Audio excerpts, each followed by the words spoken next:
What are generational causes? These are the bad habits, traumas, and unhealed emotions that are passed down from parents to offsprings if they are not healed. Okay, now let's say you have a father who is fearful, and due to this fear, he couldn't chase his goals and passions, so he settled for less and became a trader. And you have a mom who is talented but very shy and naive, too humble, too nice, always stepped upon. And both parents came together and gave birth to you. Now the unhealed trauma from both parents have been passed down to you. Now you're very talented, but whenever you want to chase your goals or step into the next level, you are faced with these generational traumas. It comes like thoughts, a voice of fear and shame. It gives you reasons why it's difficult to make it. It tells you to settle for less, just like your parents did. Now, this is where shadow work comes in. What is shadow work? This is a point in your life where you sit down to address these shadows. And this is done by replacing the negative thoughts with positive ones. This is how you fight your demons, by addressing the self-limiting beliefs.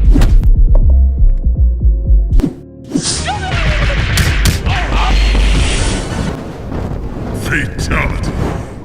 And this is one of the hardest points in your life because you have to be alone. No friends, no drugs, no social media. Just make out time to sit with your thoughts and confront these shadows. And if you don't heal this trauma and you get a partner that's not healed and you both produce an offspring, this is how trauma is being passed from generation to generation. Now listen carefully. It takes one person to heal the bloodline. And once you're healed, you attract a partner who's healed and a child who's free from trauma. And this is how you break generational curses. Now, this healing is not only rippled to your children and your children's children, but the entire bloodline, also those that came before you. Now, listen carefully. Generational curses are not broken by binding and casting.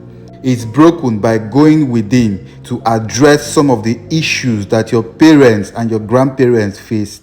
What if it's not just generational causes and traumas that are passed down from generation to generation, but also generational gifts, talents, and spiritual abilities? Many of us are not aware that we possess spiritual gifts that will not only benefit others, but make us successful globally. And most of these gifts are embedded in our DNA, waiting for us to activate them. And most of the times we get signs from this gift, either from dreams, our intuition, our vision, but we ignore them. Maybe that's why most of us are still in survival mode.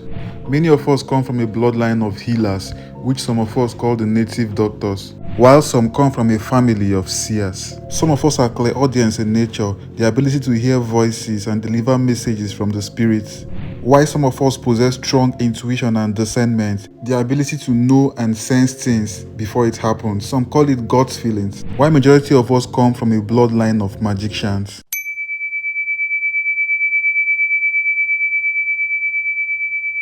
The ability to bend reality, manipulate energy, shift timelines, and manifest easily. The question is, how do we make good use of these gifts and spiritual abilities? Why don't we have more schools or spiritual centers that focuses more on helping us activate or unlock our spiritual gifts? Some of us don't believe that these gifts were given to us for the betterment of ourselves and our community. Many of us still have this deeper connection to our roots because we can't run away from who we are.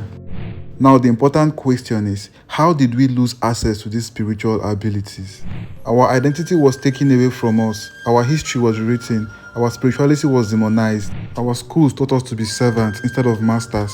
Religion was weaponized against us, filled with truths and lies. Our culture and tradition was labeled local, ancient, and outdated. Our product was called inferior, our language was labeled vernacular, and was punished by those who speak it in school.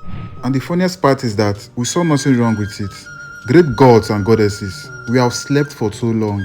It's time for us to wake up and embrace who we are.